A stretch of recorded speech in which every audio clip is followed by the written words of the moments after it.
Hey internet friends, these next few videos will be focused on the economy, hyperinflation, and questions of collapse. As of just a few days ago, the media is reporting a shortage of chicken, chlorine, computer chips, gasoline, ketchup, metals, steel, and lumber.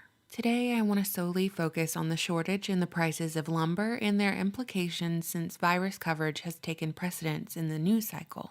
Quote, on Tuesday, May 4th, the price per 1,000 board feet of lumber soared to an all-time high of $1,359. Since the onset of the pandemic, the price of lumber has skyrocketed 280%. And the price of lumber is projected to continue to rise. The explanation we've been given is that at the start of March 2020 lockdown, sawmills basically stopped production.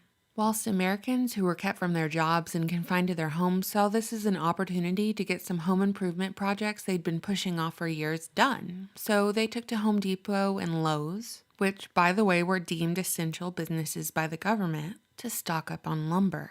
Demand was high and the supply eventually was halted. Compound those factors with record low interest rates, stimulus checks, and people moving out of cities because they no longer had to commute to their jobs since they could now work from home. All of these conditions spurred a housing boom. So the number of existing houses on the market dwindled, and the demand for new builds soared, reaching the highest level of demand since 2006, right before the 2007-2008 housing crisis. Low inventory of existing homes, high demand for new builds. As of March, new housing starts are at its highest level since 2006. Of course, new construction requires loads of soft lumber. Quote, if you compare prices of lumber at a Lowe's or Home Depot from last year to now, a single board that was $2.99 is now $9 or $10 today, end quote. A pallet of wood right now can cost as much as a small SUV. Due to this rise in price, on average, new homes cost $36,000 more due to this lumber shortage. Despite the prices of lumber going up alongside the prices of other building materials, there's no indication that demand for new construction is going down. It's just heating up. So what they're doing is pumping up the price of lumber in order for the demand to dwindle.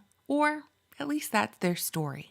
While they're reporting these record prices and explanations for shortages, a few videos have trickled out of social media that put the explanation of legacy media on blast, saying that, in reality, there is no true shortage, it's market manipulation. I stumbled on this yesterday and I just felt I needed to show you this video. I'm just astounded at how much lumber is here, and I'm wondering why there's such a problem at the lumber yards. I'm a flatbed truck driver. I haul a lot of lumber. I can tell you, these lumber yards and these the actual sawmills and the third party, here it is, the third party lumber buyers, they have this lumber stacked up as high as the forklifts will go.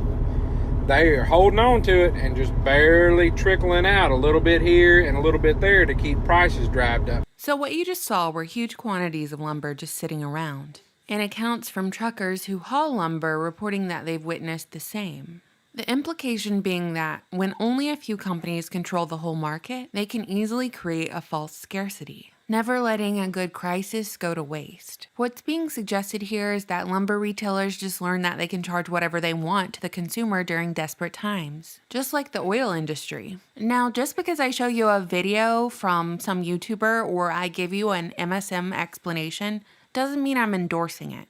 I'm just trying to give you different sides of the story so we can all reach our own conclusions. The general definition of market manipulation is the act of artificially inflating or deflating the price of a security or otherwise influencing the behavior of the market for personal gain.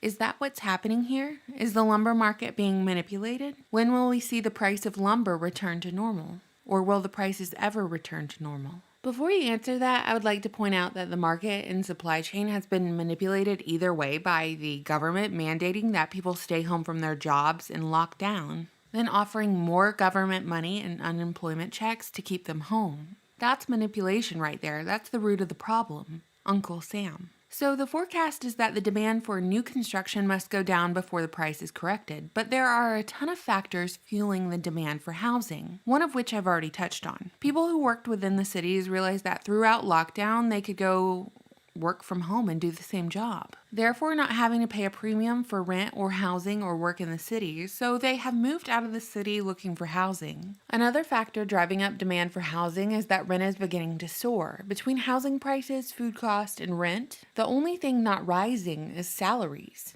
It was reported just last week that American Homes for Rent, who owns over 50,000 houses, increased their rent 11% in April. Meanwhile, Invitation Homes, the largest landlord in the rental industry, followed suit. And the explanation given is that, quote, record occupancy rates are emboldening single-family landlords to hike rents aggressively, testing the limits of booming demand for suburban rentals. So the rent on single-family homes outside of the urban area is spiking for those who cannot afford the inflating housing costs of homeownership. This all comes after regular landlords with just a few properties were painted as villains when folks basically lived there for free for the past year in their rental due to government mandate. Now, almost 9 million Americans reported being behind on their rent. The consensus amongst regular old middle-class landlords is that renters sat around, many leaving their jobs to collect unemployment because it paid more to do nothing. And then to top it off, renters made no moves to pay their rent because the government told them they simply didn't have to. Now, landlords are kicking those people out and raising rent in order to recoup. A federal moratorium on evictions is set to expire on June 30th. Quote, leaving millions of tenants facing long-term damage to their credit and potential loss of their homes if they can't scrape together more than a year's worth of back rent.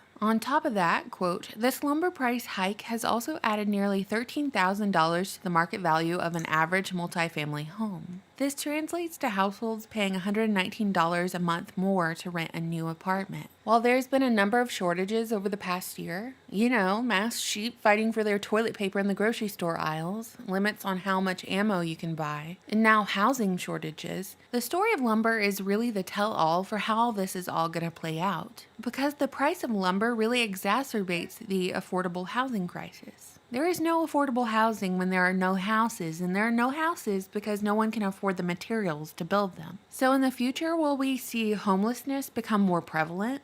Will we see folks beg their government to intervene, to introduce a solution to the problem the government itself created?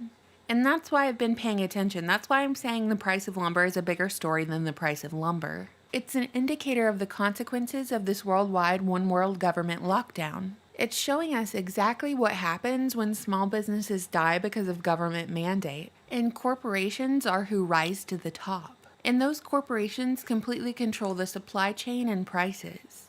Remember just last year how folks on eBay got their accounts suspended for selling toilet paper and hand sanitizer for triple the price? But when corporations do the same thing, they get away with price gouging. To summarize, last year our status symbol was a closet full of toilet paper rolls. This year, it's plywood. So next time the riots start, they won't be stealing the goods inside of the store. They'll be stealing the plywood the windows were boarded up with.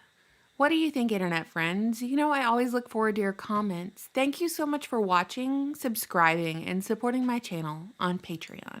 Bye!